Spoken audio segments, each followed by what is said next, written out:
अस्सलामुअलैकुम। Mohammad Azhar Siddiq mess views के साथ हाजिर खिदमत है। अपने प्रोग्राम में वेलकम करते हैं पूरी दुनिया से आप लोग। मैं कोशिश करता हूँ कि ना हर सवाल का जवाब दे सकूँ, लेकिन वक्त की किल्लत होती है, मैं जवाब नहीं दे पाता। अब जो सबसे अहम इशू है, मेरा अपना ये सब्जेक्ट है, combating religion, defamation of religion. दीन की तज़लील के कॉन्टेक्स्ट में ये रेजोल्यूशन मुख्तलिफ हैं UNO की। कॉम्बैटिंग रिलीजन के हवाले से मैंने बात की है, और डेफमेशन ऑफ रिलीजन के हवाले से बात की, और हेट स्पीच के कॉन्टेक्स्ट में बात की है। लेकिन आज एक काम अनप्रेसिडेंट हुआ है, बहरहाल हो तो गया है। यूरोपियन पार्लियामेंट ने जो है पाकिस्तान की GPS+ के हवाले से रीअसेसमेंट का कह दिया है।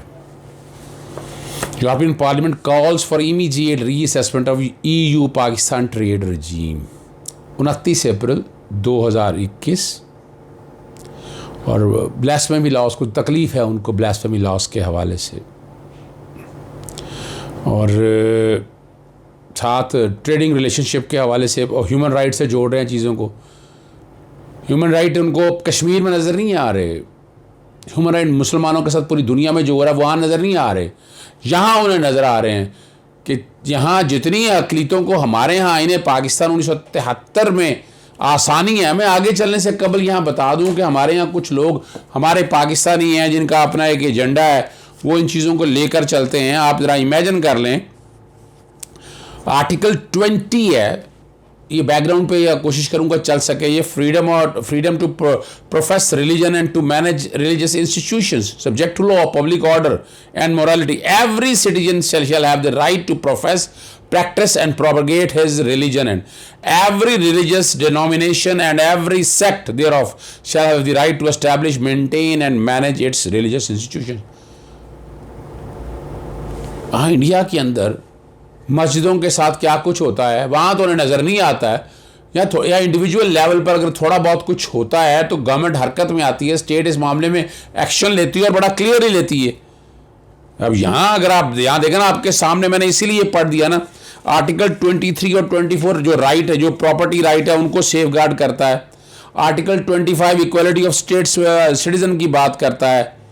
आर्टिकल 26 नॉन डिस्क्रिमिनेशन रिस्पेक्ट ऐसा पब्लिक प्लेसेस की बात करता है, और 27 safe guard against discrimination in service. यानी हर तरह से हमारे आईने पाकिस्तान 1973 ने प्रिंसिपल ऑफ पॉलिसी में बड़ा क्लियरली इन चीज़ों को, सोशल जस्टिस और इन सब चीज़ों को अगर सामने रख कर देखें तो प्रोटेक्ट किया है।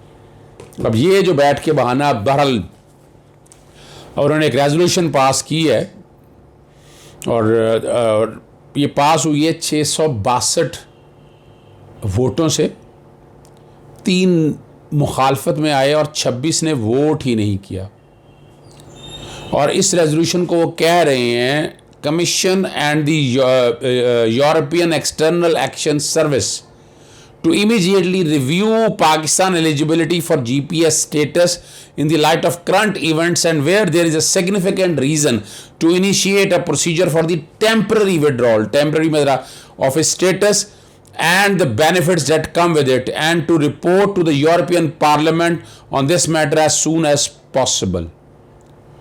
इस पे अलहदा वोट डाले गए, 678 फेवर में गए, 8 खिलाफ गए, और 10 ने वोट डाले नहीं हैं। अब यहाँ जो बात कहना, जब ब्लास्फेमी लॉ से उन्हें दिक्कत है, उन्होंने कहा ब्लास्फेमी लॉ की वजह से मुस्लिम, हिंदू, क्रिश्चियन अदर को बड़े सख्त सज़ाएँ मिलती हैं। कितनी तादाद है ज़रा ये भी बता दिया जाए। पूरी दुनिया में, इंडिया के अंदर आप देख लें, कश्मीर के अंदर क्या हो रहा है, मुसलमानों के साथ क्या कुछ नहीं किया गया, हमने ये सारा कुछ देखा है। असल जो बात है ना, लफ्ज़, वो हम आगे जाएंगे, वो लफ्ज़ आपके साथ पढ़ने ज़रूरी है। उन्हें दिक्कत किस लिए है, वो पाक और चाइना के ताल्लुकात बड़ी तेज़ी से फ्लरिश कर रहे हैं, CPEC का इशू है, और मैं ये लिख रहा हूँ बड़ा वाज़ेह तौर पर। The Sindh and Baloch for example are regularly subjected to major human right violations caused by economic development programmes tied to Pakistan belt and road initiative agreement with China. The China Pakistan economic corridor असल मसला जो है ना, वो ये दिक्कत ये है उनको। और मार्च 2020 में UNPO स्टडी जो की, जून 2020 में सबमिशन की UN असेंबली के दौरान उन्होंने जो बताया कि वो क्रिश्चियन, बुद्धिस्ट, हिंदूस और बाकी लोगों के ख़िलाफ़ कह रहे हैं कि यहाँ बड़ी ज़्यादती हो रही है। अब ज़्यादती कहाँ हो रही है, ये आप और हम सब देख सकते हैं। हमारे यहाँ जितनी माइनॉरिटीज़ को प्रोटेक्शन है शायद ही किसी दुनिया में हो। और यहीं पर वो जिक्र कर रहे हैं कि 2018 का जिक्र करते हैं, और पाकिस्तान को उन्होंने कहा कि वो फ्रीडम और रिलीजियस फ्रीडम को जो वर्स्ट ऑफेंडर उनके लिस्ट में डाल दी है।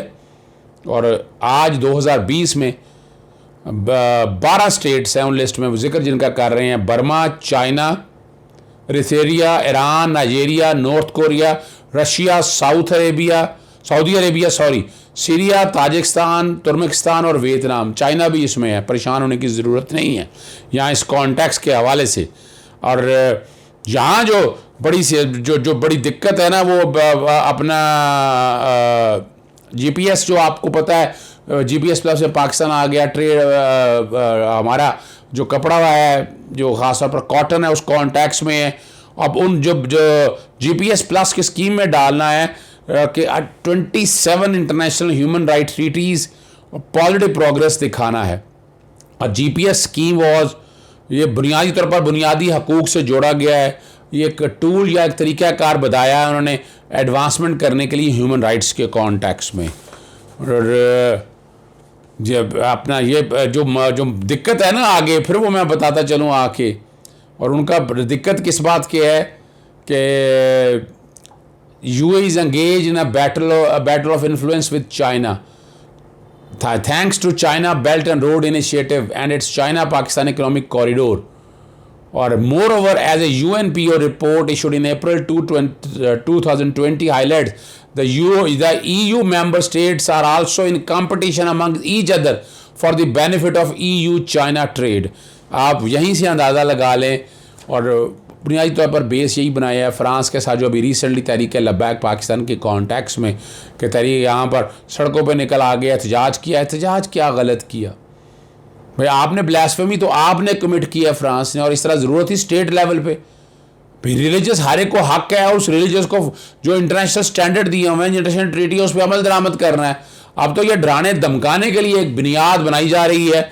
और शायद ये इमरान खान की गवर्नमेंट के पीछे जो नवाज शरीफ या बाकी लोग बैठे हुए हैं वो कोशिश कर रहे हैं, यकीनन ये भी जान के एक पूरा प्लान किया होगा उन लोगों ने मिल के।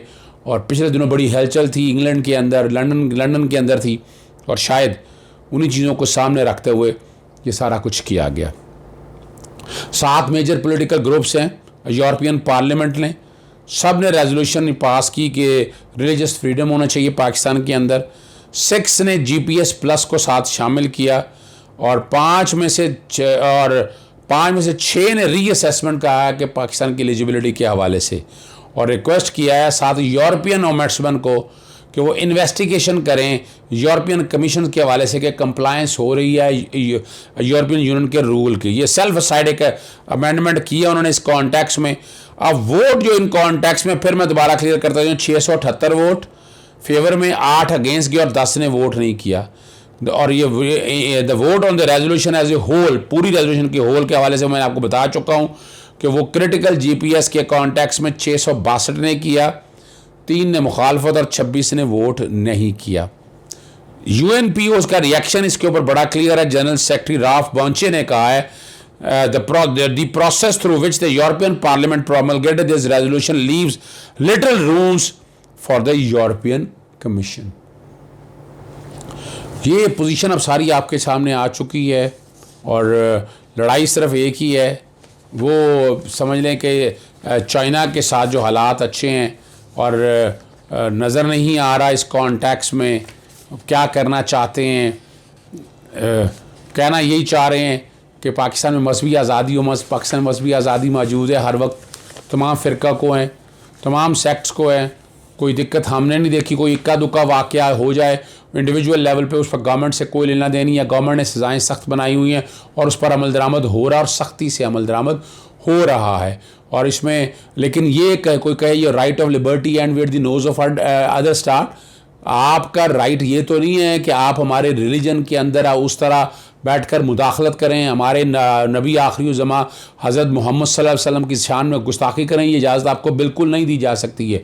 मुसलमान इस पर यूनाइटेड हैं और इकट्ठे हैं। अब पाकिस्तान को आगे सारे मामले को क्या लेके चलना है, चाइना के साथ फौरी तौर पर मुलाकात करके अगला लाएअमल तय किया जाए कि इस मामले को सीरियसली कैसे लेके जाना है, यूएन को एंगेज करना है, किस तरह मामला को लेके चलना है, ताकि यानी हम जो दूसरी बात जो इमरान खान ने जो बात कही ना कि पूरी दुनिया के लोग जो मुस्लिम ममालिक के लीडरान को जो ख़त लिखे हैं उससे ये दिक्कत और परेशानी हुई है। अब पाकिस्तान के साथ आप मुस्लिम ममालिक को साथ इकट्ठा करके इस मामले को आगे लेकर चलें। इस मामले में पूरा पाकिस्तान इकट्ठा है, आराम से नहीं बैठेंगे। यूरोपियन पार्लियामेंट की ये रेजोल्यूशन पाकिस्तानी अज़ाइम को या पाकिस्तानी तरीक़ाकार को, पाकिस्तान की जो सोशल कल्चर है उसको ख़राब नहीं कर सकती, ना ही आईने पाकिस्तान जो ये हमारे डोमेस्टिक लॉज के अंदर इंटरफेयर नहीं कर सकते हैं। हमारे लॉज हैं, कानून हैं, और कानून पार्लियामेंट ने पास किए। यूरोपियन यूनियन को कोई राइट नहीं है, जैसे हमें कोई राइट नहीं है उनके डोमेस्टिक लॉ में इंटरफेरेंस करने का, इसलिए उनको भी राइट नहीं है। ये पाकिस्तान के लिए मसाइल पैदा कर सकती है, इसमें कोई शक नहीं है। मैं आज ये कहूँ कि नहीं, लेकिन पाकिस्तान को इन सारे मामलों को हैंडल करना है। एक बहुत बड़ा ग्रुप तमाम सियासी जमातों को एंगेज करे, पार्लियामेंट का इसमें बाकायदा इमरान खान सोचा कि इजलास बुलाए ताकि इस मामले को कौम के सामने रखा जाए, कौम को एतमाद में लिया जाए। और उम्मीद बड़ी है कि मौजूदा गवर्नमेंट चाइना और बाकी मुस्लिम के साथ मिलकर इस मामले को कैटर कर लेगी। अभी तो सिर्फ एक अंदिया दिया है, ये डराना धमकाने वाली बातें हैं, लेकिन आप अच्छे की उम्मीद रखें। इजाज़त दीजिएगा। अस्सलाम वालेकुम। खुदा हाफ़िज़। पाकिस्तान जिंदाबाद।